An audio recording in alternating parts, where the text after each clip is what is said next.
निकिता एक गरीब परिवार की लड़की थी। गांव-गांव में 16-17 साल की उम्र होते शादी करने की जल्दी हो जाती है। निकिता की शादी करवाने के लिए उसका परिवार जल्दी में था, क्योंकि उसकी 2 छोटी बहनें थीं। उसके पास भी शादी करने के अलावा कोई चारा नहीं था। वह दिखने में साधारण थी और घर के हालात भी दहेज देकर शादी करने के लिए अनुकूल नहीं थे, इसलिए उसकी शादी जुड़ती नहीं थी।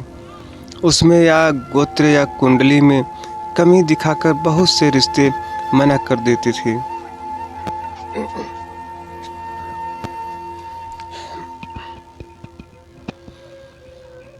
अंत में एक रिश्ता आया और उस लड़के ने उसे पसंद कर लिया। लड़का सेना में सिपाही था। बुजुर्ग लोगों ने शादी करने पर नाराज़गी जताई और कहने लगे कि लड़का अपनी पत्नी को समय नहीं दे पाया और कल शहीद हो गया तो। पिता ने बेटी से पूछा। निकिता ने अपने पिता की परेशानी देखकर शादी के लिए हामी भर दी और शादी हो गई। निकिता अपने ससुराल चली गई। फिर कुछ दिन बाद पति ड्यूटी पर चला गया। निकिता अकेले रह गई। वह सोचने लगी कि घर बैठे बैठे क्या करना चाहिए। सास से पूछने के बाद ही वह पहली बार घर की सीढ़ियों से नीचे उतरी। यह गांव कैसा है, वह देखने गई थी। गांव बहुत बड़ा था, वहां उसे कोई नहीं पहचान सका।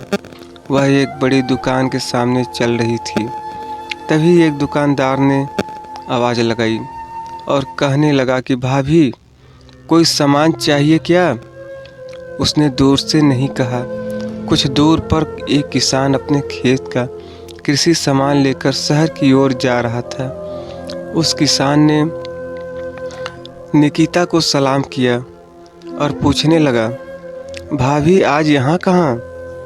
इस पर निकिता ने उससे कहा, आपको क्या करना है, मैं कहाँ भी जाऊँ?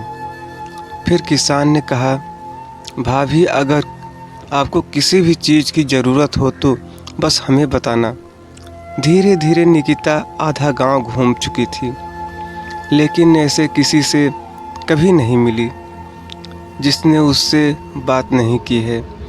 निकिता का सवाल था, इतने बड़े गांव में हमने कभी घर नहीं छोड़ा और किसी को जानते भी नहीं हैं, और फिर भी लोग मेरे साथ इतने प्यार से पेश आ रहे हैं और मुझे इतना सम्मान दे रहे हैं। हमारे गांव में कभी मैं पुरुषों से आग भी नहीं मिला पाती थी। लोगों की ऐसी गंदी निगाहें देखकर मैंने उम्र में आने के बाद घर से बाहर निकलना बंद कर दिया था।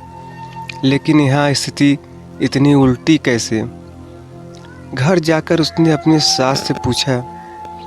सास ने कहा, ओह, तुम एक फौजी की पत्नी हो, इसलिए तुझे गांव में इतना सम्मान मिलता है, जैसे मुझे माँ बनने से मिलती है।